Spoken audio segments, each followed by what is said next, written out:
안녕하세요. 저는 광양에 15만 인구가 살고 있는 광양 세계력교회 최수연 사모입니다.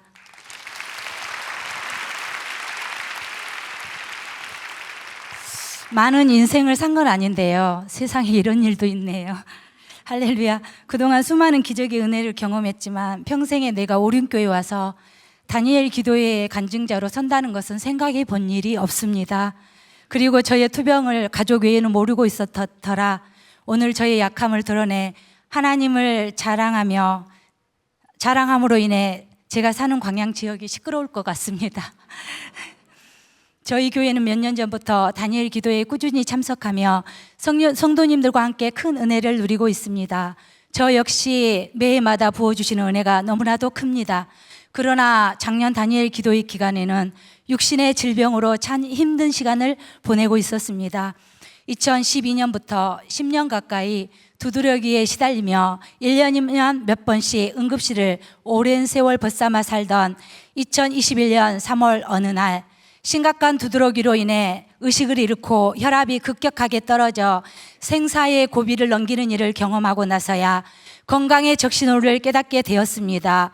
그로 인해 두드러기 원인을 찾아야겠다는 생각에 서울 아산병원을 가게 되었고 본격적인 검사나 치료 과정을 시작도 하기 전에 유방암 진단을 받게 되었습니다. 암이란 암세포가 암덩이가 되기까지 짧으면 10년, 길면 20년이 걸린다고 합니다. 어려서부터 특별히 아픈 것도 없었고 건강에는 자신이 있었던 터라 암이라는 현실 앞에 하늘이 무너지는 것만 같았습니다. 시어머니가 61세에 난소암으로 천국에 가시고 시누이가 5년 전 유방암 진단을 받았습니다. 나의 유방암 진단은 나를 더욱 낙심하게 만들었습니다. 그리고 하필 그때에 제가 가장 존경하는 목사님도 폐암으로 돌아가셔서 목사님의 발인 예배 때 하나님 앞에서 얼마나 많은 눈물을 흘렸는지 모릅니다. 그때에 간절히 하나님께 기도하며 이러한 다짐을 했습니다. 하나님, 저는 절대 남은 인생을 질병에 끌려다니고 싶지 않습니다. 투병하다가 삶을 마치고 싶지 않습니다. 병원 치료를 하지 않겠습니다. 라고 하나님께 선포하였습니다. 왜냐하면 목회 현장 속에서 많은 이들이 항암을 하고 방사선을 하고 표준 치료를 다 마쳐도 암이 재발해서 결국 투병 속에 천국으로 떠나시는 분들을 많이 보았기에 똑같은 절자를 받고 싶지 않았기 때문입니다. 그러나 일단 현재의 암 진행 상태를 알아야 했기에 병원에서 모든 수술 전 검사를 진행했습니다.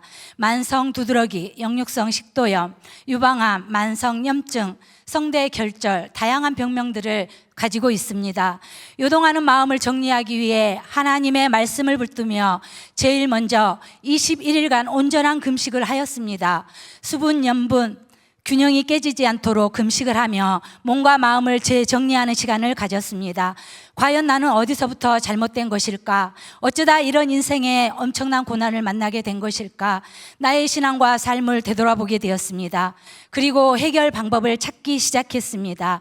마음은 영으로 회개하고 하나님께 돌아가면 모든 것이 새로워지지만 질병에 노출된 육신의 몸을 어떻게 돌이킬 수 있을까 기도하며 방법들을 하나하나 찾아내며 제일 먼저 식습관 개선부터 시작하였습니다. 하나님의 형상대로 지음받은 소중한 몸을 나에게 맡기셨는데 이 육체를 나의 것으로 착각하며 내 몸도 관리하지 않고 건강도 돌보지 않았던 나의 무지를 발견하게 되었습니다.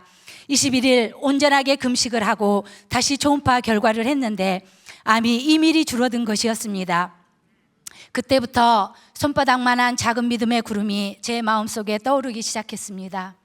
이건 내가 믿음으로 하나님께 구하며 다시 내 몸을 잘 관리하면 수술하지 않고서도 회복할 수 있으리라는 확신이 생기기 시작한 것입니다. 그래서 가족들의 동의를 구하고 12월까지 자연치유를 해보고 수술을 그 다음에 결정하기로 했습니다. 이것은 현대의학을 거부하고 오직 기도로만 치유하겠다라는 왜곡된 믿음이 아니었습니다. 그러므로 설명할 수 없는 그 어떤 것으로도 설명할 수 없는 하나님이 주심과 확신과 담대함이었습니다. 내가 믿는 하나님은 전능하시고 능치 못함이 없으신 하나님이신데 그리고 무에서 유를 창조하신 하나님께서 30년 목회 현장 속에서 수많은 기적과 치유를 행하셨는데 이번만큼은 창조의 하나님의 질서의 방법대로 치유하여서 하나님을 자랑하는 간증의 주인공이 되고 싶다라는 기도의 제목이 생긴 것입니다. 50년 넘게 길들여진 무질서한 나의 패턴을 하나님 창조의 질서대로 바꾸기 시작했습니다. 모든 식습관을 다 바꾸고 이전과는 반대로 살았습니다.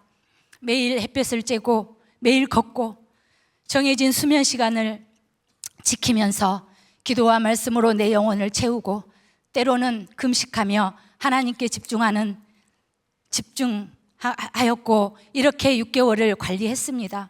그리고 2021년 9월에 세브란스 병원을 다시 찾았고 10월에 수술을 하게 되었습니다. 저는 다시 21일 금식을 시작했습니다. 정확히 말하면 금식이 아니라 금식 기도를 했습니다. 하루에 3번 기도 시간을 정해서 기도했고 그 시간이 옷이 젖도록 하나님 앞에서 울었습니다. 그러면 기도할 때마다 성령 하나님은 강권적으로 역사하셔서 두려움 대신 평안을 주셨고 말씀이 내 심령이 새겨져 무언가 형용할 수 없는 치유를 경험하게 되었습니다. 그리고 하나님의 은혜로 수술을 마치게 되었습니다. 그런데 더 놀라운 것은 유방암은 한두 달만 지나도 림프 전이가 되는 암입니다. 수술을 하고 보니 림프 전이 하나 없이 암이 줄어 있었습니다.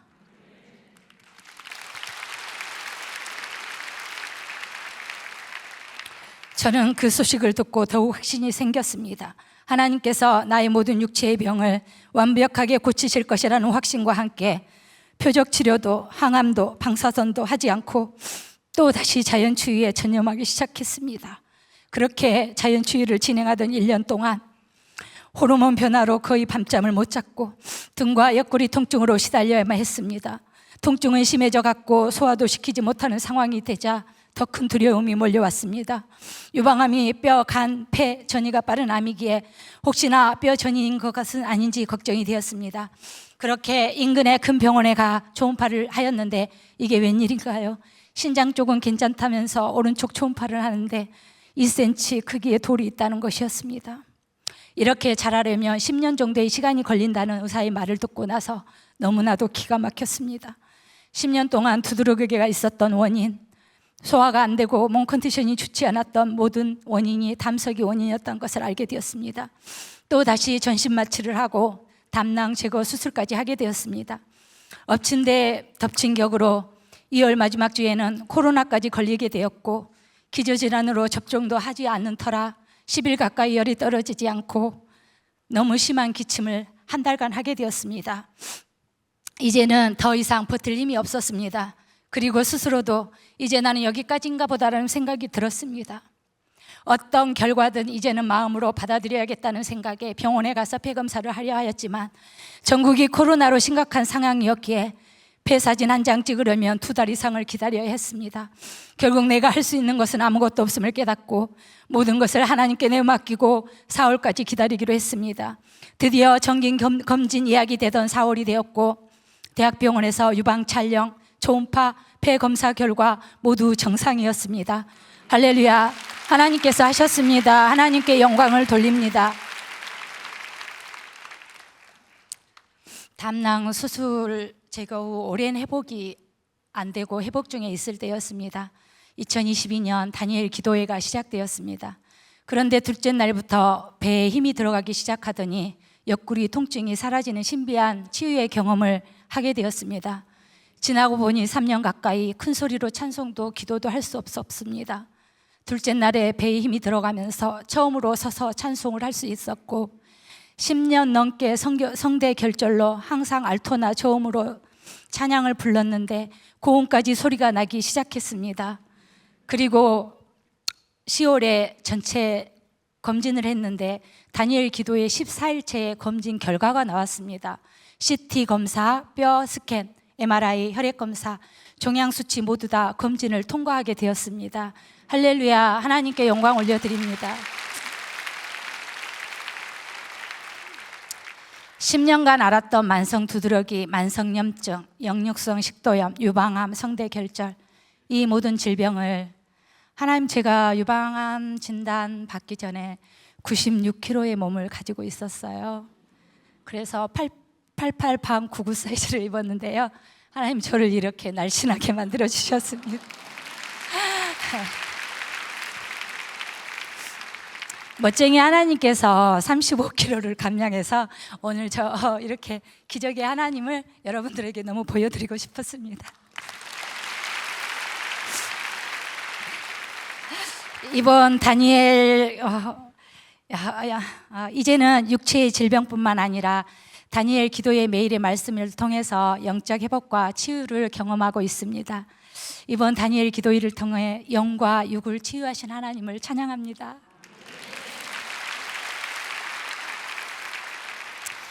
맡겨진 사명 주님 부르는 날까지 잘 감당하고 하나님만 자랑하는 간정의 주인공이 되기를 기도합니다. 이 모든 영광 하나님 앞에 올려드리며 감사합니다.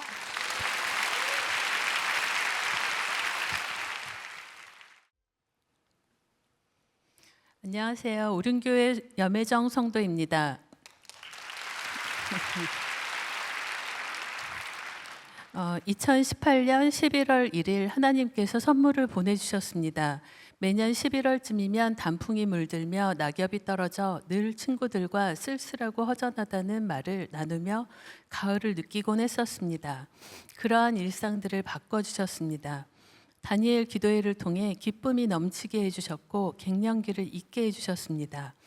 동네 교회에서 조용히 예배만 왔다 갔다 드리던 저에게 카톡으로 전달받은 2018 다니엘 기도회를 알게 하시고 매년 사모하는 마음으로 참여하게 됐습니다. 오늘은 하나님께서 저희 가정에 주신 은혜를 나누며 하나님을 자랑하고자 합니다. 저와 남편은 무늬만 카톨릭 신자였습니다. 8년 전 주변에 예쁘게 하나님을 믿는 사람들을 보고 또한 개인적인 기도를 들어주신 것을 보고 스스로 교회에 다니겠다고 얘기했을 때 새벽 4시까지 남편과 불교 신자인 친정어머니께서 반대하셨습니다. 작년 9월에 남편이 너무 미워서 저녁에 집을 나왔습니다. 친정어머니가 마침 여행 가셔서 집이 비어있는 것을 알고 운전을 하며 가는데 눈물이 앞을 가려 운전이 힘들 정도로 펑펑 울며 기도를 했고 친정에 도착해서도 서럽게 울며 기도를 했습니다. 밤이 늦어 다시 집으로 가며 또 울부짖으며 20년 가까이 쌓여 있었던 남편에 대한 마음을 쏟아내며 기도했습니다. 하나님, 남편을 따뜻한 사람으로 고쳐주시던지 마음이 따뜻한 다른 사람하고 살게 해주시던지 제가 남편의 차가움이 아무렇지 않게 강하게 해주시던지 못 참겠어요 라고 처음으로 따지듯 기도를 했습니다. 그 순간 혼자 살래? 라는 따스한 성령님의 음성이 들려왔습니다. 다양한 해석이 가능한 음성이었기에 저는 깜짝 놀라며 두려움이 몰려왔습니다. 그리고 하나님은 남편을 대했던 저희 모습을 파노라마처럼 보여주셨습니다. 이만한 와이프가 어딨어? 다른 와이프들처럼 잔소리도 안 해. 일해서 돈도 벌어오지. 살림도 하며 애들도 키우지라며 남편을 사랑으로 대하지 않고 인정해 달라는 저희 교만했던 모습을 보여주셨습니다. 잔소리도 안 하는데 남편이 저희 눈치를 본다며 술 마시면 딸들에게 아빠는 세상에서 엄마가 제일 무서워라고 얘기하는 것을 장난처럼 받아들이고 무심코 넘어가고 또 넘어가고 했던 남편의 진심을 알게 해주셨습니다. 하나님께서 잘못했다고 용서해 달라고 울부짖으며 퉁퉁 부은 눈으로 집으로 들어갔습니다. 그랬는데도 그 다음날 이쁘게 보려 했는데 잘 되지 않았습니다. 마음이 쉽게 변하질 않는구나. 왜 남편에겐 가족인데 잘 안 될까 하며 노력하고자 하는 마음도 잊혀져 갔습니다. 한 달 반 후에 다니엘 기도회가 시작됐고 3일차 되는 날 기도 후부터 남편이 예뻐 보이기 시작했습니다. 이건 정말 기적 중의 기적입니다. 특별히 남편의 기도를 하지 않고 있었는데 믿기 힘든 상황이 벌어졌습니다. 남편은 예전 그대로였는데 성령님께서 제 마음과 눈을 바꿔주시는 놀라운 경험을 했습니다. 그렇게 먼저 제가 변하니까 남편도 변해갔습니다. 제가 남편을 사랑스럽게 여기며 대하니 남편도 서서히 따뜻하게 변해가고 있습니다. 제가 챙겨주니까 남편도 챙겨주고 제가 웃으니까 남편도 웃고 무엇보다 저를 바꿔주신 하나님께 고맙다고 남편이 얘기했습니다. 결국 하나님의 계획 안에서 저를 변하게 해주시니 모든 것이 선순환으로 변화되는구나를 깨닫게 해주셨습니다. 죄송합니다.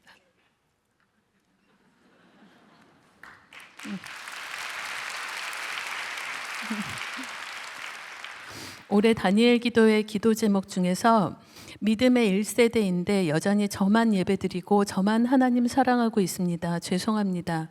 남편이 저로 인하여 기쁨이 넘쳐서 함께 예배의 자리로 갈 수 있게 인도해 주세요. 미리 감사드립니다라고 기도드렸는데 하나님께서 저희 기도를 들어주셨습니다. 11월에 제 생일이 있는데 생일 선물 대신 예배 7번 드리던지 선물을 줄래라고 용기 내어 다시 물어봤는데 신랑과 유학 중인 큰딸은 선물을 선택했고 둘째 딸은 선물이 현금인지라 예배를 선택했습니다. 다만 7번이 너무 많다고 해서 3번으로 바꿨습니다. 남편에게 둘째 딸은 예배 3번 가기로 했다며 당신도 선물 대신 예배 3번으로 바꾸지 않겠냐고 물었더니 남편도 웃으며 같은 선택을 하는 기적을 베풀어 주셨습니다. 너무 기뻐서 막 웃으며 좋아했더니 그렇게 좋냐고 물어봤습니다. 그렇게 11월 6일 남편과 둘째 딸의 손을 잡고 교회에 와서 하나님을 함께 예배하게 되었습니다. 그리고 어제 11월 20일도 함께 예배하였고 이제 11월 27일 약속된 한 번의 예배가 남아있지만 쭉 함께 예배드릴 수 있기를 기도드리고 있습니다. 믿음의 1세대가 이런 것이구나 하는 것을 느끼며 믿음의 가문을 세우기 위해 소망으로 기도하고 있습니다. 오늘은 특별한 선물을 주셨습니다. 이제는 반대했던 남편도 제가 다니엘 기도에 예배 드리는 것을 인정해 줍니다. 인정해 줄 뿐만 아니라 오늘은 아내가 앞에서 간증한다고 하니까 기꺼이 둘째 딸과 함께 교회에 나와 주었습니다. 이 모든 것이 하나님의 은혜입니다.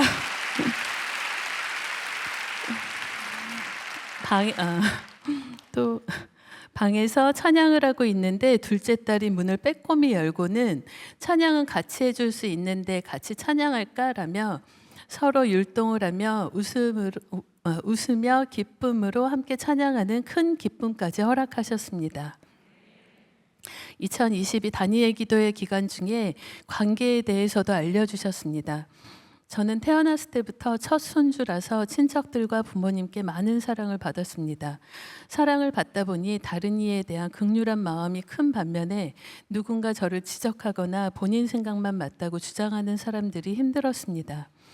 사람들이 불편해지고 두려워지기 시작했습니다. 말을 예쁘게 하는 사람들을 제외하고는 점점 거리를 두며 더 하나님만 바라보고 사랑해야지라는 생각으로 살고 있었습니다. 점점 이기적인 그리스도인으로 변해가는 줄도 모른 채 세상 사람들과 멀어져 가고 있었습니다. 친구들은 섭섭하다고 몇 번을 얘기했지만 세상적인 것이 재미가 없어져서 만나는 횟수도 줄어가고 있었습니다. 얼마 전 친구들 모임이 있어 참석을 했습니다. 다들 변해 있는 저에게 삐쳐있는 마음들이 느껴져서 불편했던 시간을 보내고 와서는 며칠 동안 마음이 힘들었습니다. 감사와 기쁨도 줄기 시작했습니다. 12일 다니엘 기도의 예배를 드리며 관계의 어려움에 대해 아버지 힘들어요 라며 한참을 부르짖었습니다. 그런데 따스한 성령님의 음성이 들렸습니다. 그들을 사랑해 주라. 그리고 한 번 더 말씀하셨습니다. 주라. 누가복음 6장 38절 말씀이 떠오르며 그들의 마음을 느끼게 하셨습니다. 이웃을 사랑하라고 하셨는데 하나님만을 사랑하면 된다는 이기적인 저를 느끼며 하나님께 폐를 끼쳐드린 것이 죄송했습니다. 하나님을 위하여 사랑을 흘려보내겠다고 기도를 드렸습니다. 여전히 부족한 저에게 가르쳐 주시고 깨닫게 해주시고 사랑해 주시는, 늘 함께 해주시는 주님께 감사드립니다. 하나님께서 사랑하시는 것을 사랑하고 기쁨을 드리는 주님의 딸이 되기를 간절히 소망합니다. 저를 여러 모양으로 다듬고 계시는 것이 느껴집니다. 여러 모양의 사람들 마음을 알 수 있도록 깎고 계십니다. 요한복음 15장 5절 말씀처럼 사랑하는 아버지께 딱 붙어 있겠습니다. 이제는 자신 있게 고백할 수 있습니다. 관계의 영역도 하나님의 것임을 믿습니다. 받은 은혜들, 받을 은혜들 흘려보내는 부요한 자가 되겠습니다. 사랑의 하나님 홀로 영광 받으세요. 감사드립니다.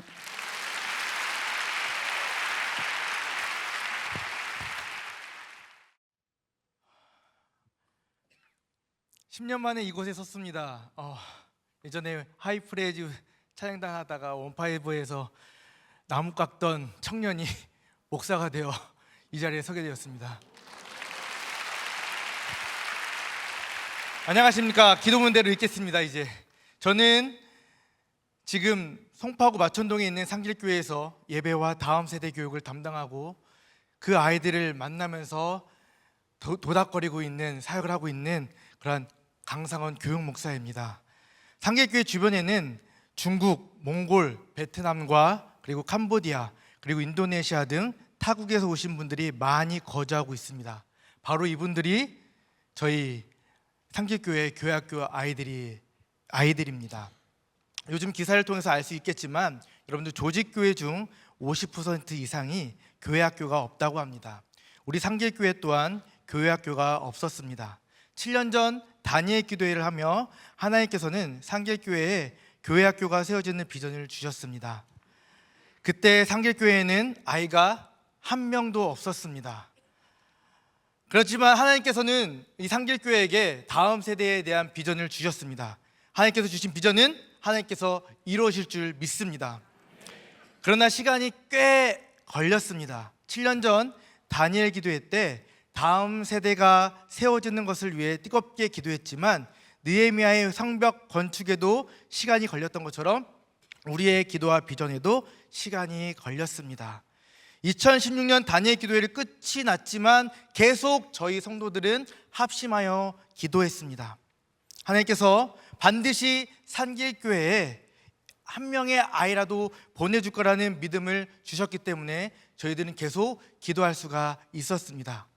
그렇게 2017년 저희의 부모님이자 담임 목사님과 사모님이 동시에 아프셔서 마산에서 서울 마천동 산길교회로 오게 되었습니다. 그리고 사순절 기간이 되었습니다. 부활절을 맞이하여 전도하러 동네를 돌아다니면서 놀이터도 가고 여기저기 돌아다녔습니다. 그러다가 여러 아이들을 만났지만 그 중에 한 명을 만났고 그 아이에게 예수님과 복음을 전했습니다. 그 아이는 초등학교 1학년 아이였습니다. 예수님에 대해 듣더니 부활주일날 그럼 저 교회 올게요 라고 하는 거였습니다. 이것이 첫 응답이기를 바라는 마음으로 저와 제 아내는 그 아이가 주일날 오기를 기도하며 기다렸습니다. 기도하면서도 사실 정말 올까? 거짓말한 거 아닐까? 라는 생각들을 많이 했습니다. 시간은 계속 지나갔습니다. 오늘도 아내와 갓난 아이와 셋이 예배를 드리지 않을까 걱정을 많이 했습니다. 초조하게 기다리다가 어느덧 8시 59분이 되었습니다. 아내는 아이를 안고 피아노에 앉아 찬양 준비를 하고 있었고 저는 단 위에 서서 마이크를 켜버렸습니다. 그때가 9시였습니다. 근데 그 9시가 되는 동시에 그 초등학교 여자 아이가 들어왔습니다. 할렐루야! 감사합니다. 그날 예배는 그 아이 한 명을 축복하면서 시작되었습니다. 그렇게 상길교회의 교회학교는 세워졌습니다. 어찌 보면 보잘것없는 그 한 명의 아이가 이 상길교회의 교회학교를 세우게 되었던 것입니다. 비록 한 명이었지만 정성을 다해 교회 학교 예배를 드리고 교회 학교를 세우고 그 비전을 계속 선포했습니다. 한 알의 밀이 땅에 떨어져 여러 세 명을 낳는 것처럼 한 명의 친구를 통해서 저희는 계속 한 명, 세 명, 5명 관계 전도를 하면서 아이들을 계속 전도했습니다. 우리는 매년 전도 대상자를 품고 기도했습니다. 그러나 쉽지 않았습니다. 우리 동네는 다국적 사람들이 많이 모여 살고 있기 때문에 생각보다 기독교에 대한 반감이 큽니다. 무슬림도 있고요, 불교 신자도 있고요, 다원주의자로 자신을 모시고 살아가는 이들도 많습니다. 그러다 보니 전도가 참으로 어려웠습니다. 어린아이들이 가고 싶다고 해도 부모님들은 우리 아이 못 보냅니다 라고 하는 대답이 매번 그러한 것으로 저와 제 아내를 절망을 시켰습니다. 하나님께서는 그 전도의 기도를 기뻐하십니다. 그리고 하나도 헛되이 땅에 떨어지지 않게 하심을 저와 저희 성도들은 모두 합심하여 확신하게 되었습니다. 그렇게 교회학교 아이들은 제적이 10명을 넘었습니다. 그런데 하나님께서 더 큰 비전을 허락해 주셨습니다.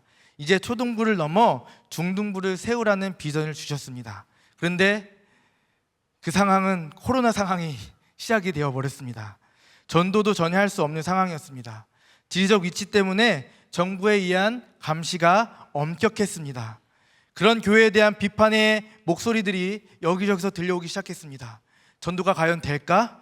있는 아이들도 나가지 않을까 하는 염려들이 있었습니다. 중등부는 아닌가 보다, 그냥 초등부에만 열심히 하자 하는 생각도 많이 들었습니다. 하지만 하나님의 비전은 하나님이 이루실 것을 믿음으로 기도했습니다.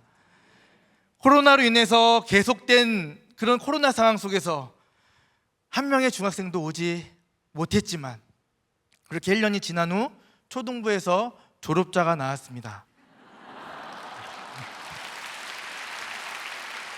그 친구가 첫 중등부 학생이 되었고 교회에서 계속 그 아이와 함께 단일교대 때 중등부를 위해서 부흥 기도를 하고 부흥을 위해서 기도하고 그 한 명의 학생을 계속 축복했습니다. 그리고 꽤 오랜 시간 동안 그 아이를 1대1로 성경을 가르치며 예배하기 시작했습니다. 땅에 뿌려진 씨앗을 빼앗아 가려는 마귀의 관계가 계속되었습니다. 한 명이 그 아이가 사춘기가 왔고 아무 친구도 없는 상황 속에서 교회를 떠나려고 하는 마음이 많았는데 그럼에도 어떻게든 그 한 명의 아이를 위해 기도하고 어르고 달래서 예배의 자리로 늘 데리고 왔습니다. 놀랍게도 그 아이는 여전히 교회에 오는 발걸음이 무겁습니다. 하지만 그 아이로부터 전도된 형들이 어느 순간부터 자원하여 전도하기 시작했습니다. 그리고 스스로 교회에 출석하기 시작했습니다. 하나님께서 은혜를 주셔서 현재는 중등부 재적 인원이 10명이 되었습니다.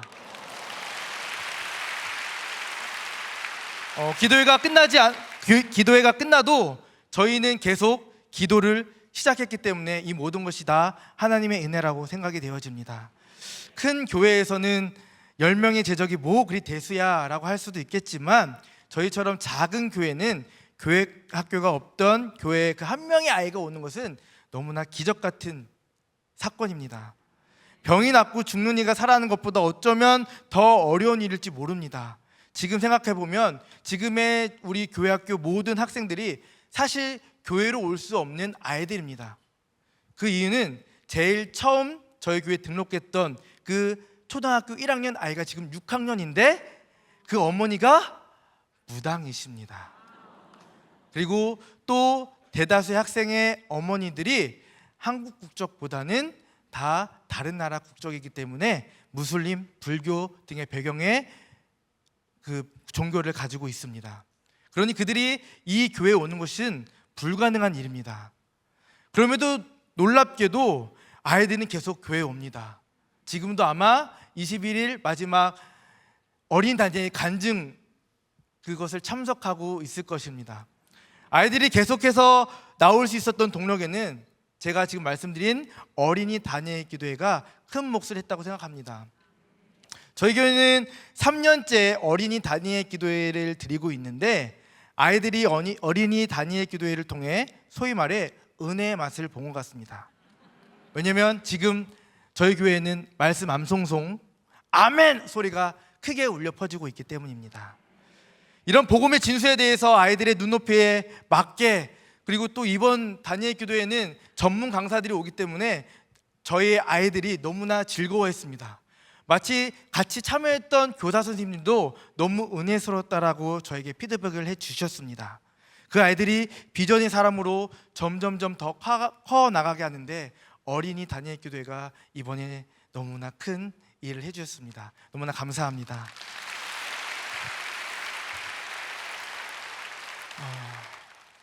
그래서 저희 아이들은 아마 내년에도 어린이 다니엘 기도회를 기대하며 기다리고 있을 것입니다. 저희 교회는 사실 재개발로 인해서 없어질지도 모릅니다. 하지만 그 아이들이 스스로 어느 교회에서든 그 다니엘 기도회를 스스로 할 수 있도록 계속 권면하고 있습니다. 저희 아이들과 저희 성도님들은 21일 뜻깊게 보낸 그 친구들과 함께 이 다니엘 기도회를 통해서 그 아이들은 입을 벌려 통성 기도를 하기 시작했습니다. 그리고 세계 선교를 위해 기도하기 시작했습니다. 다문화 가정에 아이들이 많기 때문에 우리 교회는 선교의 마음을 가지길 바라며 얼마 전 교회에서 아이들에게 선교를 갈 나라를 정하게 한 후 각자가 그 정한 나라에 선교사로 파송했습니다. 그래서 저희들은 이제 선교사님이라고 부르고 있습니다. 그러니까 때릴 수가 없어요. 아니, 때리는 게 아니라 이게 미워할 수가 없어요. 네, 너무나 사랑스럽습니다. 선교사님 이러고 있습니다. 그 아이들은 선교사적 마인드로 이 땅 가운데 살기를 바라는 마음으로 지금 저와 함께 또 저희 아내와 함께 다니엘 기도회에 참석하고 있습니다. 저희 교회에서요. 이처럼 이 기도원과 300명의 용사가 미디안의 13만 5천 명을 이겼던 것처럼 다윗이 골리앗을 무너뜨렸던 것처럼 저는 이 아이들이 세대를 거슬러 하나님의 살아계심을 보여주는 귀한 용사를 클 것을 믿습니다. 저희 교회는 기도회는 끝났지만 계속 기도할 것입니다. 10년 전 저는 사역자의 길로 떠나면서 하나님 앞에 마지막 다니엘 교회 때 울면서 떠났습니다. 하나님, 제가 10년 후에 이곳에 설 수 있게 해주세요.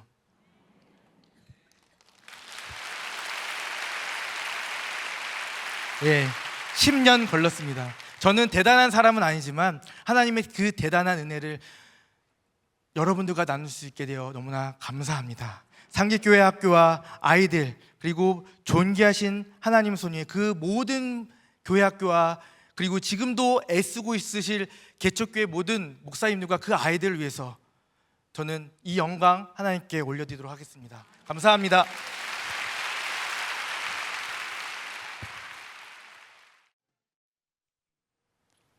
안녕하세요. 저는 오륜교회 청년부에 출석 중인 최진이라고 합니다.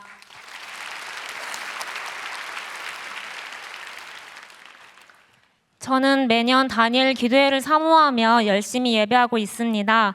저는 2019년 다니엘 기도회 때 하나님께 제 비전을 위해서 기도했습니다. 간절히 기도하며 하나님께 응답을 받고 간호학과 편입을 결심하고 준비하여 편입학하게 되었습니다. 학업을 하던 중 코로나로 인해서 가정의 경제적인 상황이 어려워지게 되었고 매 학기마다 교회의 성적 장학금 도움과 성도님들의 사랑과 기도로 마지막 학기까지 현재 무사히 달려가고 있습니다. 제가 공부하고 있는 간호학과는 졸업 전 4학년에서 병원 취업이 대체적으로 이루어지게 됩니다. 취업이 많이 어렵다는 것을 익히 들어왔기 때문에 작년 2021년 다니엘 기도회에서 취업을 위해서 기도하고 작정하였습니다. 저는 어릴 때부터 부모님이 늘 3가지를 명심하라 하셨습니다. 첫 번째는 예배 20분 전에 예배당에 도착하고, 두 번째는 성경책을 들고 다니며, 세 번째는 앞자리의 은혜를 사모하라고 가르쳐 주셔서 매 주일 예배 때마다 맨 앞자리가 저의 고정 자리가 되었습니다. 그렇게 2021년 다니엘 기도회 처음부터 마지막 날까지 간절히 기도로 씨앗을 심었습니다. 그런데 2022년 상반기부터 병원 채용이 시작되고 곳곳에 지원서를 넣으면서 저도 모르게 제 안에 내 스펙 정도면 대학병원 당연히 들어가지 하는 교만함이 자리 잡고 있었습니다. 하나님의 계획에 순종하는 것이 아니라 제 계획에 하나님이 맞추시길 바라는 식으로 교만이 싹트기 시작했던 것입니다. 그러나 제가 가고자 했던 희망했던 병원들로부터 모두 좋은 소식이 들려오지 않으면서 급기야 낙심과 그리고 비관적인 생각과 낮은 자존감이 쓰나미처럼 밀려오기 시작했습니다. 급기야 하나님이 나를 사랑하지 않는다며 하나님의 사랑을 감히 의심하는 생각에 빠지게 되었습니다. 그러나 제가 하나님의 사랑을 의심할 때에도 하나님은 여전히 저를 사랑하셨습니다.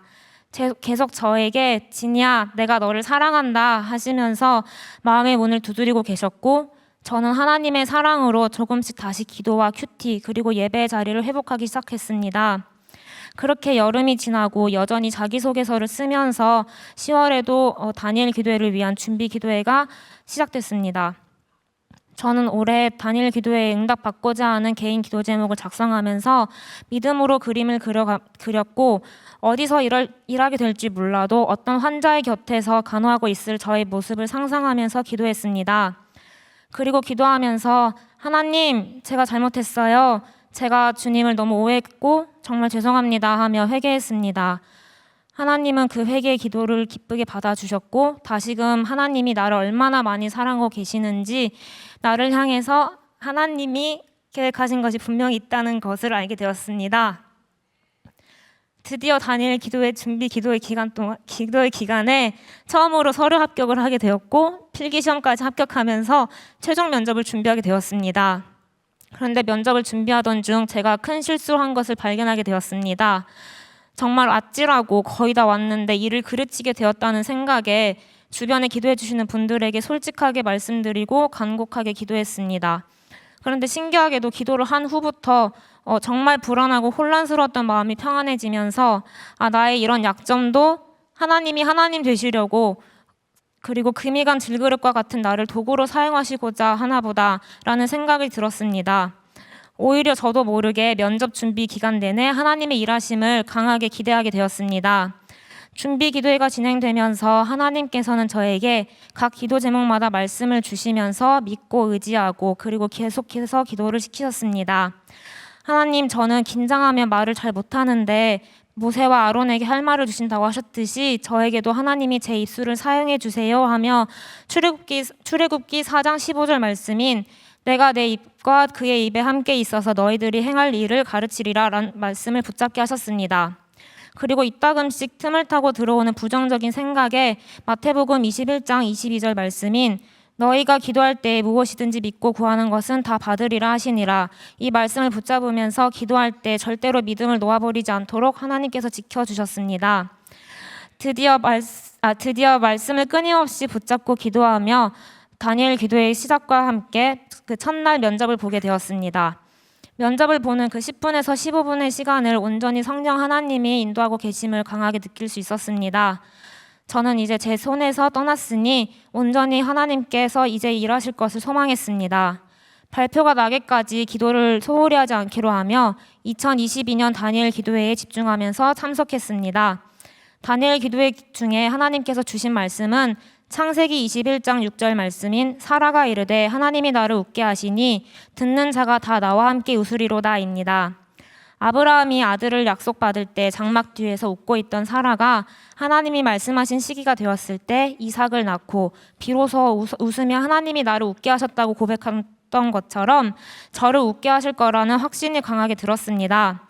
그리고 다니엘 기도의 기간 동안 정말 많이 울고 깎이면서 기도로 심은 것을 의심하고 때로는 교만하여서 우쭐한 웃음을 지었던 나의 연약함을 하나님 앞에 철저히 회개했습니다.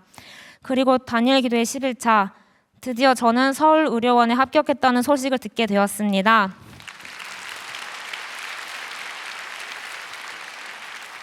할렐루야! 하나님은 제게 약속하신 대로 저에게 가장 멋진 때에 가장 멋지게 응답하셨습니다.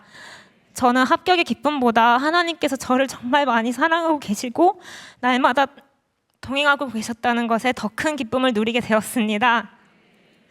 지금도 취업의 문을 두드리면서 기도하고 있을 많은 청년들이 있는 줄 압니다. 지금 응답이 없는 것 같이 느껴지고 홀로 놓인 것 같아도 홀로 놓인 것 같아 어려움을 겪고 있는 분들이 많은 줄 압니다. 하지만 확실한 것은 하나님의 말씀이 나에게 임하고 그 말씀을 의지하면서 믿음의 붓을 들고 기도하며 그림을 그려 나갈 때에 하나님께서는 가장 좋은 때에 하나님의 방법으로 우리 모두에게 일하시고 웃게 하시는 하나님이시라는 것을 확신합니다. 저는 다니엘 기도회를 통해서 이 기쁨을 경험했습니다. 제가 능력이 많아서 능력이 있어서 절대 된 것이 아님을 믿습니다. 저를 위해서 기도해 주신 많은 분들의 기도와 오직 하나님의 능력으로 응답하셨음을 믿습니다. 하나님의 은혜로 응답받은 저는 이제 세상에서 아픈 환자들의 영과 육을 간호하며 한 번 더 웃어주는 예수님의 마음을 가진 간호사가 될 것입니다. 저를 위해 기도해 주신 모든 분들에게 감사드립니다. 그리고 모든 취업 준비생들을 응원합니다. 하나님이 주신 행복은 세상의 어떤 것과 비교할 수 없음을 믿습니다. 큰 일을 행하신 하나님께 이 모든 영광과 감사 올려드립니다. 감사합니다. 네, 반갑습니다. 저는 대구 하늘샘 교회를 섬기고 있는 배성진 목사입니다.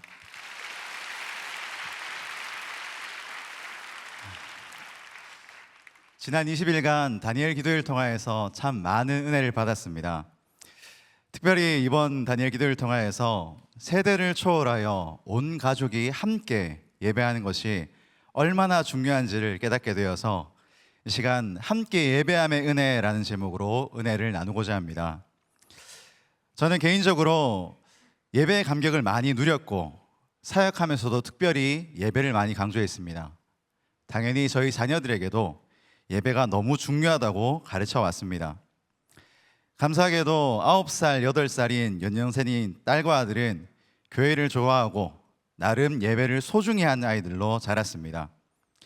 그렇게 믿음 안에서 잘 자라고 있다고 생각해 왔습니다.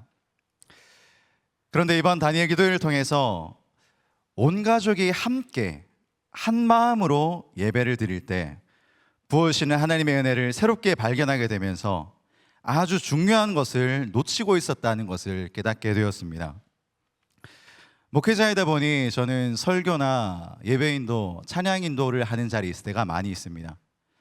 아내도 찬양대나 여러 섬김의 자리에 있을 때가 많이 있어서 온 가족이 함께 예배드릴 기회가 잘 없었습니다. 그러던 중에 이번 다니엘 기도회 기간에 인도자의 자리가 아닌 예배자의 자리에서 함께 예배할 수 있는 기회가 생겼습니다.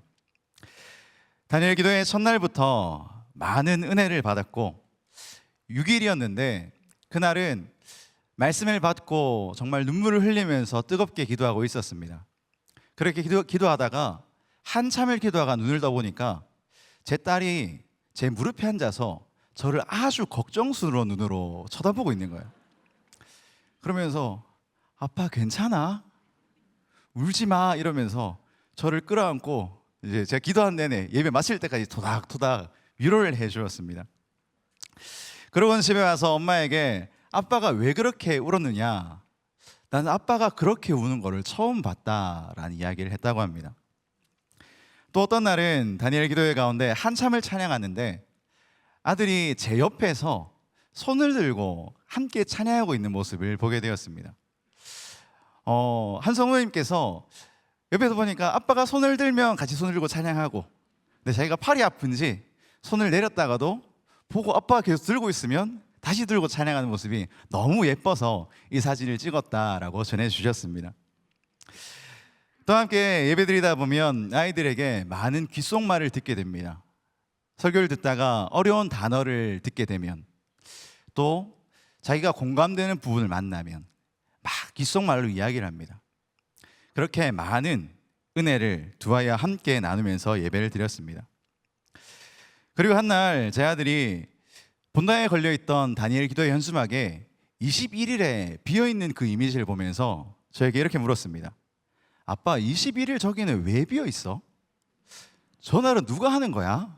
라고 물어서 제가 아들에게 전날은 다니엘 기도회 중에 은혜를 많이 받은 사람이 하는 거야 라고 이야기해 줬습니다. 그랬더니 얘가 저를 톡톡 치더니 아빠, 나는 누가 할지 안다? 이러는 거예요.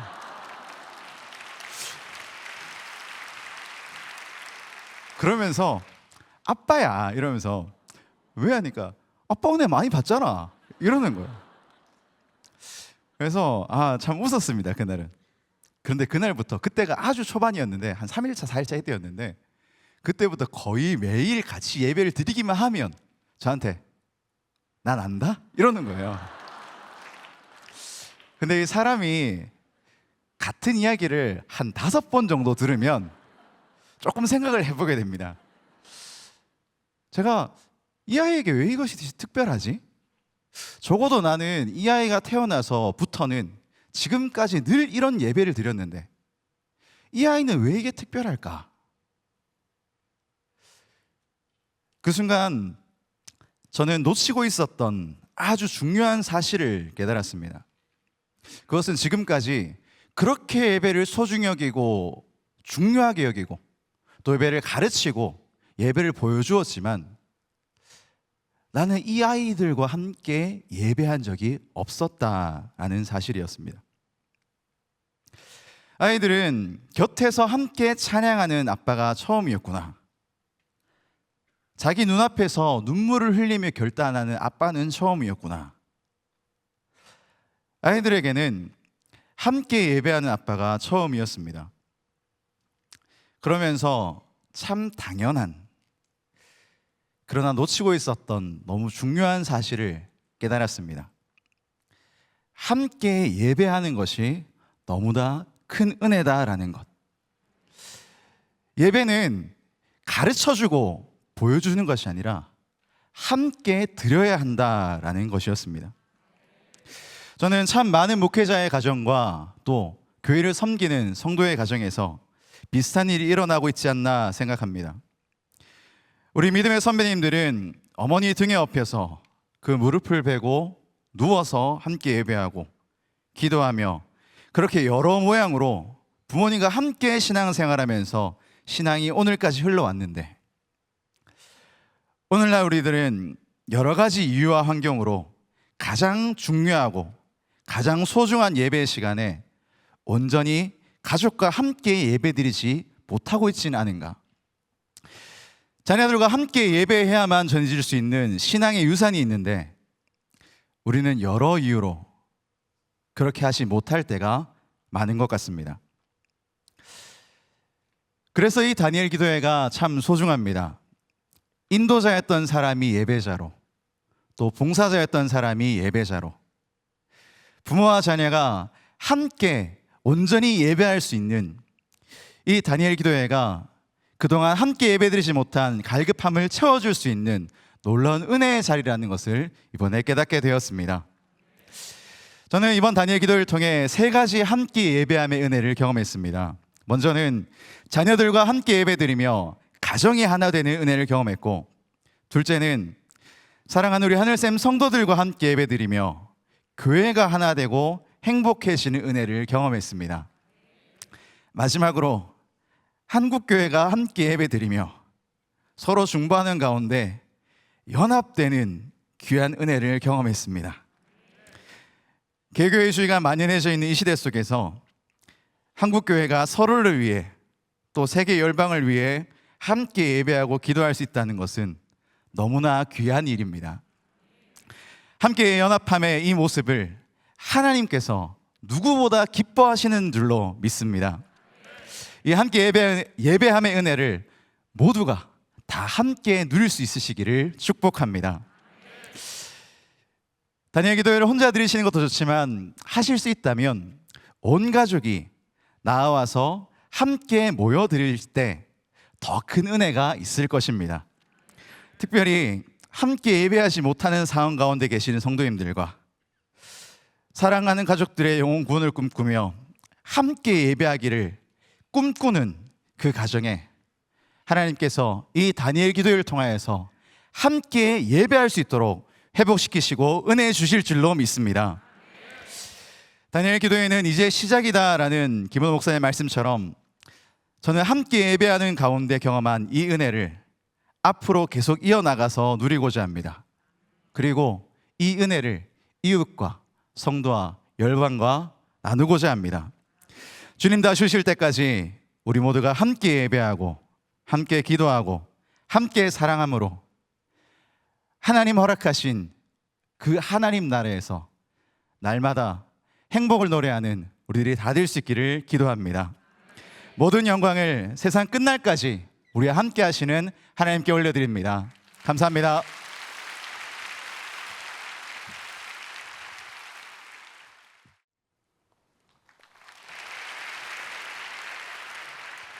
안녕하세요. 저는 다니엘 기도회 경기 동부 지역 간사로 3년째 섬김을 하고 있는 오린교회 장정순 집사입니다.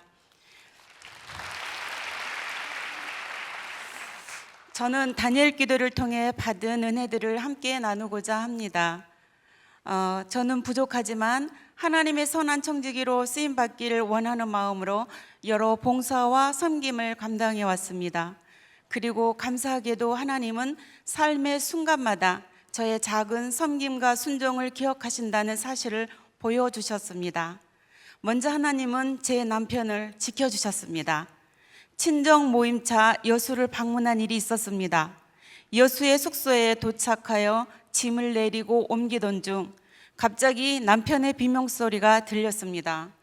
비명소리를 듣고 남편에게 가보니 이미 남편은 엎드려져 있었고 엎드려진 남편을 바로 눕혀보니 남편의 피부는 보라색으로 변하고 있었으며 온몸이 경직되어 심장이 멎고 있었습니다. 저는 심폐소생술을 시작하였고 3, 4분 뒤에 숙소 주인이 의용소방대 출신이어서 심폐소생술을 해주었으나 남편의 의식은 돌아오지 않았습니다. 골든타임을 놓쳤음에도 불구하고 119가 도착하여 전기충격 5회를 실시한 뒤 감사하게도 자가호흡이 돌아왔습니다. 이렇게 119 앰뷸런스를 타고 병원에 도착하여 병명과 결과를 듣게 되었습니다. 남편의 병명은 심정지라고 하였습니다. 그런데 의사 선생님은 모니터로 심장과 뇌 사진을 보시더니 고개를 저으시며 심정지는 맞는데 사진은 심정지가 아니라며 이상하다고 하셨습니다. 그때 남편의 의사의 음성 뒤로 역대상 29장 11절 12절 말씀 하나님의 음성이 제 마음에 들어왔습니다. 여호와여 위대하심과 권능과 영광과 승리와 위엄이 다 주께 속하였사오니 천지에 있는 것이 다 주의 것이로소이다. 여호와여 주권도 주께 속하였사오니 주는 높으사 만물의 머리 되심이니이다. 부와 기가 주께로 말미암고 또 주는 만물의 주제가 되사 손에 권세와 능력이 있사오니 모든 사람을 크게 하심과 강하게 하심이 주의 손에 있나이다. 이 말씀과 함께 죽고 사는 것이 내게 달려 있다라는 음성이 강하게 제 마음에 들어왔습니다. 이 말씀을 듣는 순간 하나님께서 남편을 살려주시겠구나 하는 믿음이 저에게 생겼습니다. 남편은 9년 전 심장박동기를 부착하여 정기검진을 받고 있는 부정맥 환자였으며 사고 이전 6월에 정상 결과를 받은 상태였습니다. 심정지 이후에는 제세동기 수술을 받고 지금까지 건강하게 지내고 있으며 하나님과 더욱 가까워져 있습니다. 두 번째는 엄마를 지켜주신 은혜입니다. 친정엄마는 연세가 많으신데 고관절이 골절되시고 수술 후 합병증으로 고생하셨습니다. 병원에서는 마지막 준비를 하라고 이야기를 해주셨어요. 엄마는 당뇨를 40년 넘게 앓으셨고 루마티스 관절염에 고관절까지 다치셔서 어려움이 많으셨습니다. 저는 남편을 살려주신 하나님께 기대어 병원에서는 불가능하다고 말했지만 어머니의 건강을 위해 기도하며 간병했습니다. 놀랍게도 하나님은 다시 치유의 은혜를 주셨습니다. 어머니께서 하루가 다르게 건강이 회복되셔서 의료진들도 놀라시고 저의 형제들도 믿기 힘들 정도로 회복되신 것입니다. 그리고 현재 정상적인 활동을 하시면서 복지관에 다니시며 오히려 저를 위해 기도해 주시고 계십니다. 세 번째는 저를 언제나 지켜주셨습니다. 사실 제 허리는 많이 좋지 않았습니다. 만신창이와 가깝게 병원에서 손쓸 수 없는 상황이라고 하였습니다. 그리고 그런 상황에서 작년 2021년 다니엘 기도회를 맞았습니다. 2021년 다니엘 기도회 때 하나님은 21일 동안 2시간 먼저 와서 중보 기도를 하라는 마음의 감동을 주셨습니다. 지역 간사로 섬기던 지역의 12교회와 목사님들과 형제 이웃들을 위해 기도하라고 하셨습니다. 허리가 아파 혼자 몸도 가누기 어려웠는데 저는 하나님 앞에 순종하였습니다. 첫날부터 언습해오는 통증으로 5시간 가까이 기도와 예배를 드리는 게 불가능해 보였지만 성령의 역사와 임재와 능력 가운데 자리를 지킬 수 있었습니다. 그 순종을 통해 하나님이 응답하셨습니다. 지역 간사로 섬기던 참여교회의 한 목사님께서 암 투병 중이셨는데 암세포가 줄어들고 있다고 2020년도에 신장암으로 시작된 암이 전신으로 전이되어 수술조차도 할 수 없는 상황이셨으나 많이 회복되어 방사선과 표적 치료를 받을 수 있는 상황이 되었다고 소식을 전해주셨습니다. 또 한 분의 참여교회 목사님께서도 가정에서 목회를 하고 계셨는데 예배 처소가 계약되었다며 기쁨의 연락을 주셨습니다. 그리고 다니엘 기도가 끝나고 얼마 지나지 않아 10년 동안 교회를 떠났던 큰언니가 교회에 나가겠다며 연락이 왔습니다. 가족 구원을 위한 기도에 하나님 응답해 주셔서 참으로 큰 힘과 위로가 되었습니다. 두 분의 응답이 지역 간사로 섬기는 저에게는 참 큰 위로가 되었고 마치 하나님께서 제 기도를 들어주시는 것처럼 기뻤습니다. 또 저의 몸, 허리와 건강에 대한 기도 응답은 어떠했을까요? 저는 최악의 몸 상태와 컨디션으로 다니엘 기도의 1일차를 맞이했습니다. 다니엘 기도회 중 하나님은 다니엘서 10장 19절 말씀으로 저를 위로해 주셨습니다. 이르되 큰 은총을 받은 사람이여 두려워하지 말라. 평안하라. 강건하라. 강건하라. 그가 이같이 말하며 내가 곧 힘이 나서 이르되 내 주께서 나를 강건하게 하셨사오니 말씀하옵소서. 하나님께서 말씀하신 생각이 들었고 하나님께서 남편을 살려주신 것처럼 나도 살리시고 고치시겠다라는 확신이 들었습니다. 믿음으로 받아들이며 그 말씀을 붙들고 기도하였습니다. 그리고 하나님은 2022년 올해 초부터 저를 회복시키기 시작하셨습니다. 2016년도에 수술한 척추관 협착증과 디스크가 재발되어 재수술을 해야 한다는 제가 2022년 다니엘 기도회를 통해서 조금씩 회복시키시는 은혜를 누리며 현장에 나와 예배드리고 이렇게 간증사로 설 수 있도록 은혜를 주셨습니다. 모든 영광을 하나님께 올려드립니다.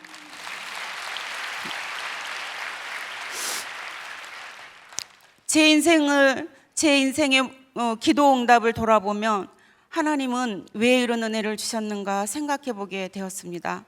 먼저는 다른 이들을 위해 중보기도 하던 것을 하나님께서 기뻐 받으셨고 다니엘 지역 간사의 섬김과 인생의 순간마다 어렵지만 하나님께 했던 순종을 하나님께서 기쁘게 받아주셨다는 생각이 들었습니다. 혹시 여러분 가운데 몸의 질병으로 마음의 질병으로 섬김과 순종의 자리를 내놓은 분들이 계신가요? 어떤 상황에도 하나님께 감사하며 언약의 말씀을 붙들고 몸부림칠 때 하나님은 미약한 자의 그 섬김의 자리일지라도 크게 여기시며 기쁘게 받아주신답니다. 저는 앞으로 계속해서 봉사의 자리와 또 다른 이들을 위해 중보하는 자리에 있어야겠다는 마음으로 살고자 합니다. 어떤 상황에서도 하나님께 시선을 고정하고 충성스러운 청지기처럼 믿음으로 반응하며 삶을 살아내고자 합니다. 우리의 하나님은 역전의 하나님이심을 기억하며 함께 힘을 내시기 바랍니다. 이 모든 영광 살아계신 하나님께 올려드립니다. 감사합니다.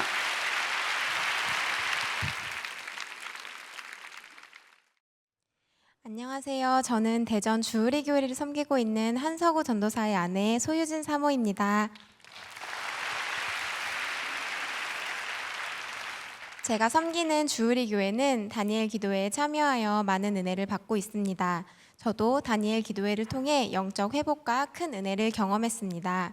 특별히 2021년 다니엘 기도회 직후인 작년 11월 23일 하나님께서는 저에게 큰 은혜를 주셨는데요. 바로 임신을 통해 새 생명의 기쁨을 허락하셨던 것입니다. 그런데 저는 임신이라는 축복을 받았을 때 사실 기쁨보다 걱정이 앞섰습니다. 왜냐하면 임신 사실을 알게 되었을 때 제가 복용했던 피부약 때문이었습니다. 제가 복용한 약은 현재 처방되는 약물 중 태아에게 가장 치명적인 약물이라고 알려진 이소트레티노인이라는 성분이 포함된 약이었습니다. 임신 중 이 약을 복용할 경우에 기형아 유발 가능성이 매우 높고 심장 기형 그리고 뇌 손상까지도 일으킬 수 있는 임신 중 복용이 절대 금지된 위험한 약물이었습니다. 눈앞이 아찔해진 저와 남편은 그날 새벽 간절한 마음으로 하나님 앞에 기도했습니다. 하나님께서 일찍 임신을 알게 하시고 더 이상 약을 복용하지 못하시도록 막으신 것을 보면 하나님께서 지켜주실 것이라는 믿음이 있었지만 저의 연약한 믿음으로 인해 올라오는 불안감은 저의 마음을 흔들었습니다. 그런 저에게 하나님께서는 저희 시어머니를 통해 다시 한번 확신을 갖게 해주셨습니다. 그날 새벽 기도를 마치고 나오면서 저희 어머니께서는 꿈 이야기를 해주셨습니다. 하나님께서 만삭인 저의 모습을 꿈을 통해 어머니께 보여주신 것입니다. 그 순간 불안했던 마음이 잠잠해짐을 느꼈습니다.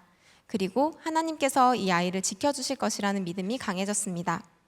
사실 저는 2020년 여름 무렵부터 피부 문제로 아주 많은 어려움을 겪었습니다. 일상생활의 대부분을 마스크를 착용한 채 지내다 보니 여드름과 염증으로 온 얼굴이 뒤덮이게 되었습니다.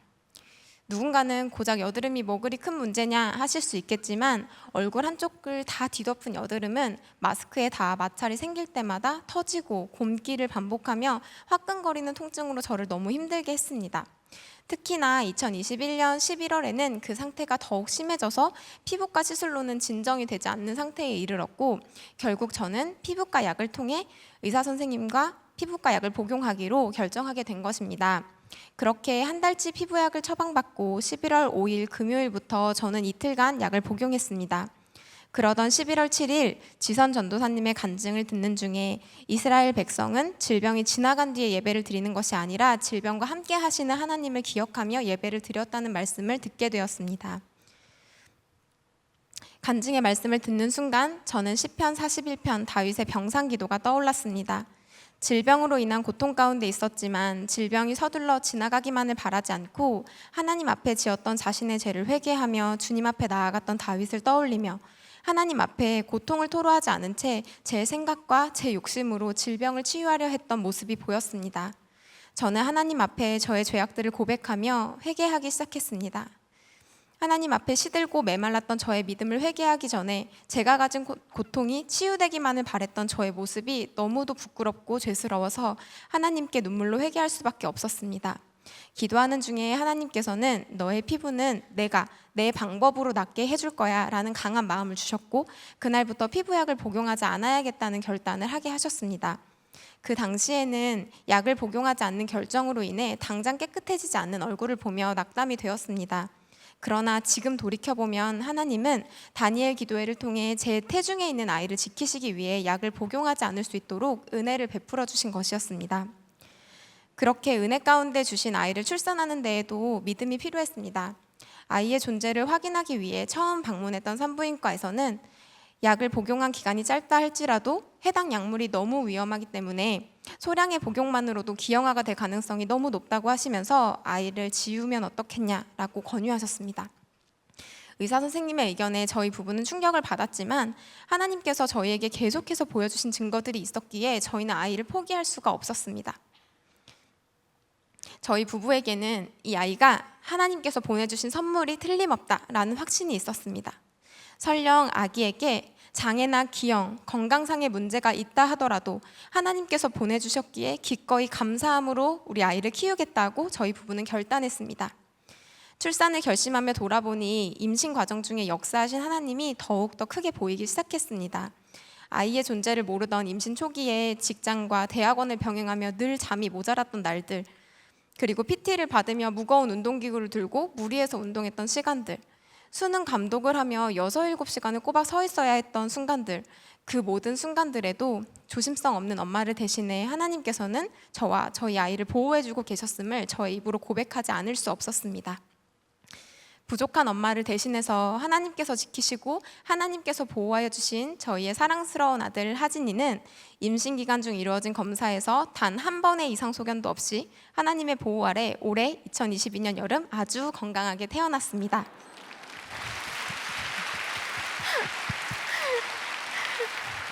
할렐루야.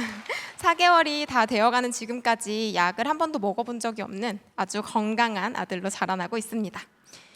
감사합니다. 저희 아들의 이름 하진이는 하나님의 보배라는 뜻입니다. 제 간증 제목이 하나님의 보배를 통해 치유해 주신 하나님인 이유는 우리 하진이를 통해 오랜 시간 저를 너무도 힘들게 했던 피부병까지도 깨끗이 치유되었기 때문입니다. 네. 정말 신기하게도 임신과 동시에 피부의 여드름과 염증이 점차 가라앉기 시작하더니 임신 중기를 넘어서면서는 얼굴에 남아있던 흉터들도 아주 깨끗하게 사라졌습니다. 저는 너무 민망해서 이걸 안 올리려고 했는데 저희 남편이 꼭 이걸 올려서 보여드려야 네, 하나님의 크신 일을 네, 아실 수 있다고 해서 빨리 내려주시면 감사하겠고요. 네, 이렇게 일하셨습니다. 네, 결국 하나님께서는 다니엘 기도회 중에 저에게 해주셨던 너의 피부는 내가 나의 방법으로 치유해주겠다라는 말씀을 하나님의 때에 하나님의 방법으로 이루어 주신 것입니다. 할렐루야, 신실하신 하나님을 찬양합니다.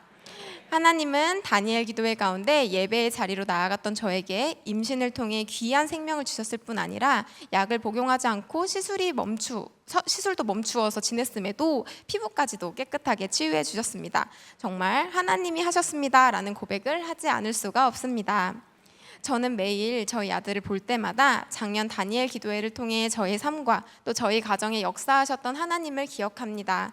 그리고 이번 다니엘 기도회 때 아이와 함께 예배를 드리며 매일 밤 아이를 재우기 위해 손을 얹어 기도할 때 우리 하진이를 보호하여 주신 하나님께 감사함을 고백합니다. 남은 삶에서 저는 때때로 또 다른 질병을 만나기도 할 것입니다. 또 세상의 험한 풍파 가운데 마음의 고통이 따르는 일도 있겠죠. 그러나 그때마다 나의 고통 중에 임하셨고 고통을 감사로 회복시켜 주신 주님을 신뢰하며 다시 일어서기를 원합니다. 그리고 그것이 또 하나의 간증이 되기를 소망합니다. 나의 평생의 치유자 되신 하나님을 찬양합니다. 감사합니다.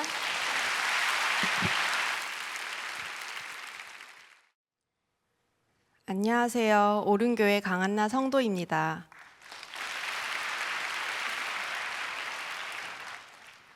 제 이름은 할머니께서 기도하는 여인이 되라고 사랑으로 지어주신 이름입니다.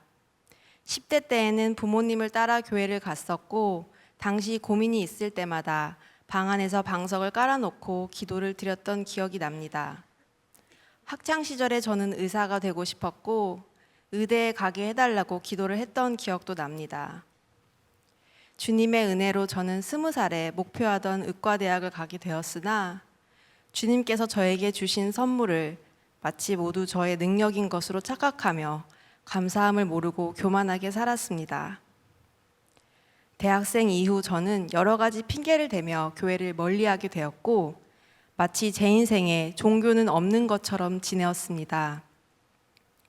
목표하던 의사가 되고 이후 결혼도 하고 아이도 출산하며 꾸준히 일도 하고 안정적으로 지내게 되어 제 인생은 아무런 문제가 없고 내가 계획했던 대로 모든 것이 순탄하게 흘러간다고 믿었습니다.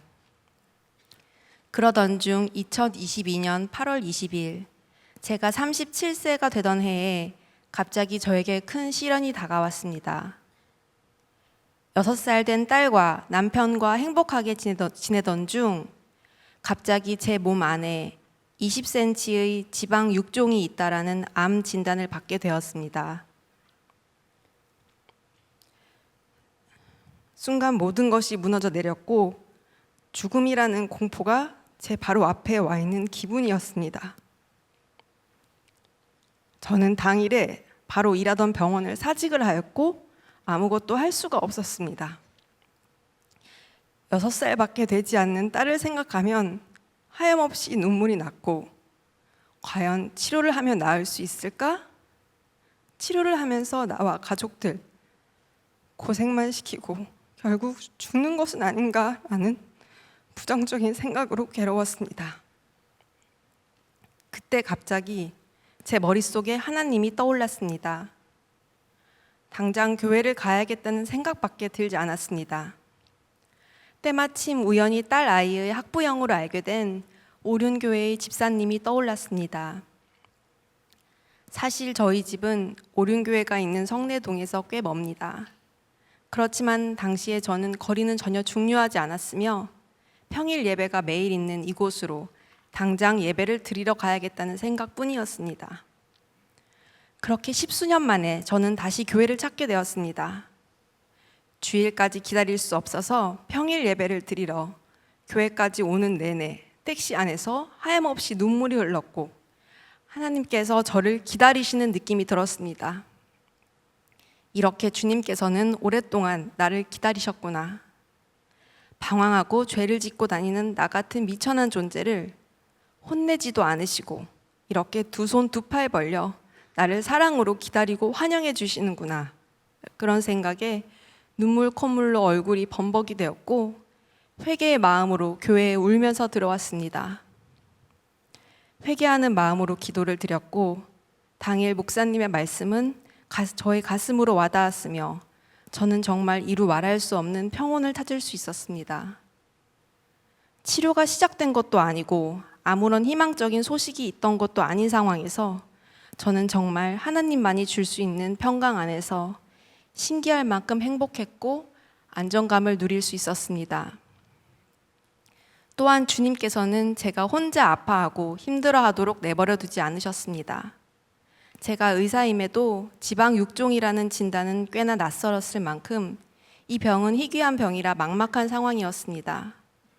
그러나 주님께서는 제가 진단받음과 동시에 친한 친구를 통해 지방 6종으로 치료받을 수 있는 센터를 소개받게 해주셨고 저는 그곳에서 이후 치료를 시작할 수 있었습니다. 젊은 나이에 암 진단을 받고 방사선 치료를 받으러 가는 것이 두려울 법도 하였지만 저는 이상하게 두렵지가 않았습니다. 방사선 치료를 받으러 갈 때마다 내 머리 바로 위에서 성령 하나님이 저를 지켜주고 보호해주는 것이 느껴졌습니다. 그래서 저는 씩씩하고 행복한 마음으로 치료를 받고 다행히 크게 힘들지 않게 10번의 방사선 치료를 끝낼 수 있었습니다. 교수님께서 이 암은 워낙 재발을 잘해서 광범위하게 수술을 해야 하며 대장과 한쪽 신장을 절제해야 한다고 하셨습니다.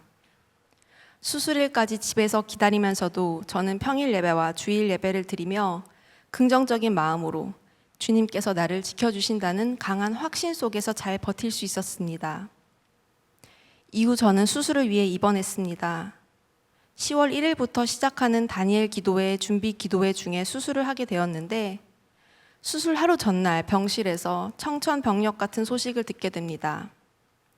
대장과 한쪽 신장을 절제해야 한다는 얘기만 알고 있었는데 대장의 절제 범위가 넓어서 배에 인공 항문을 내게 될 수도 있다는 소식이었습니다.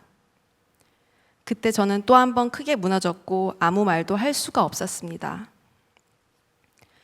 배에 인공 항문을 내고 내가 생활할 수 있을까?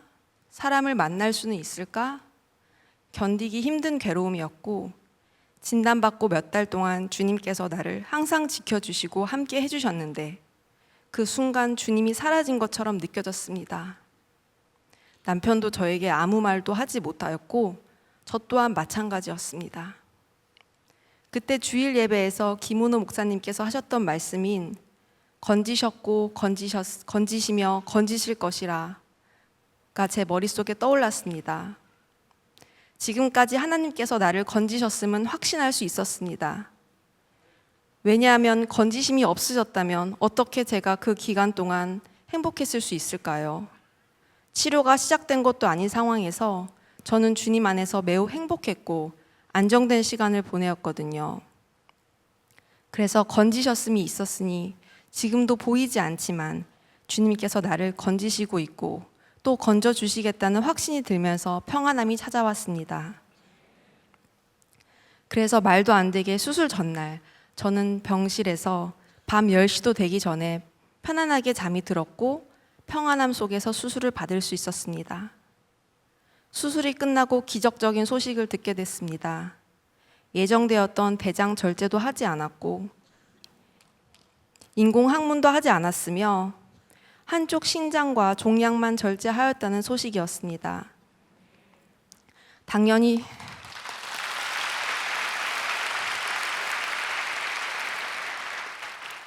당연히 수술 시간도 원래는 5시간으로 예정되어 있었으나 2시간도 되지 않았습니다. 정말 저는 이루 말할 수 없는 주님의 은혜와 기적 속에서 감격에 북받쳐 올랐습니다. 주님 안에서 편하게 수술을 편안하게 받기는 했지만 구체적으로 어떤 기적이 일어날 것인지는 상상하지 못했기 때문이지요. 정말 주님께서는 인간이 생각해낼 수 있는 범위를 뛰어넘는 전지전능하는 하나님이다라는 것을 몸소 체험하였고 감사함에 이루 말할 수 없었습니다. 이제는 제가 병을 진단받고 아팠던 것을 고난이나 시련이었다고 생각하지 않습니다. 주님께로 우리 가정이 모두 돌아오게 된 축복이었으며 저와 남편 그리고 저희 딸 모두 구원받았음에 너무나 행복해하고 있습니다. 그렇게 다니엘 기도회는 시작이 되었습니다. 그런데 매일 하나님께서는 다른 주제와 다른 강사의 말씀이지만 저에게는 동일한 말씀에 도전을 주셨습니다. 그것은 바로 앞으로의 비전과 사명에 대한 부분입니다. 제가 받은 사랑을 저도 몸소 실천하고 주님께서 저에게 주신 역할이 무엇인지 고민하게 하셨습니다. 주께서 저를 세워주신 곳에서 환자들을 돌보게 될 텐데 저는 이전과는 다른 의사가 될 것 같습니다. 제가 겪었던 하나님의 사랑과 은혜, 치유와 회복을 경험한 자로서 낮아져 있는 환자들의 마음을 예수님의 마음으로 어루만지고 그들의 몸뿐만 아니라 영혼을 살리는 의사가 될 것입니다. 나를 부르신 그 자리에서 하나님을 증거하는 하나님의 사람이 될 것입니다. 저의 생명과 건강은 거저받은 것이니 저도 거저주는 사람으로 하나님의 하나님 되심을 전파하고 저의 행실을 통해 사람들이 하나님의 영광을 볼 수 있기를 소망합니다. 무엇보다 거룩하고 성결한 그릇으로 예수님 닮은 의사로 남은 생명 주님을 위해 살아갈 것입니다.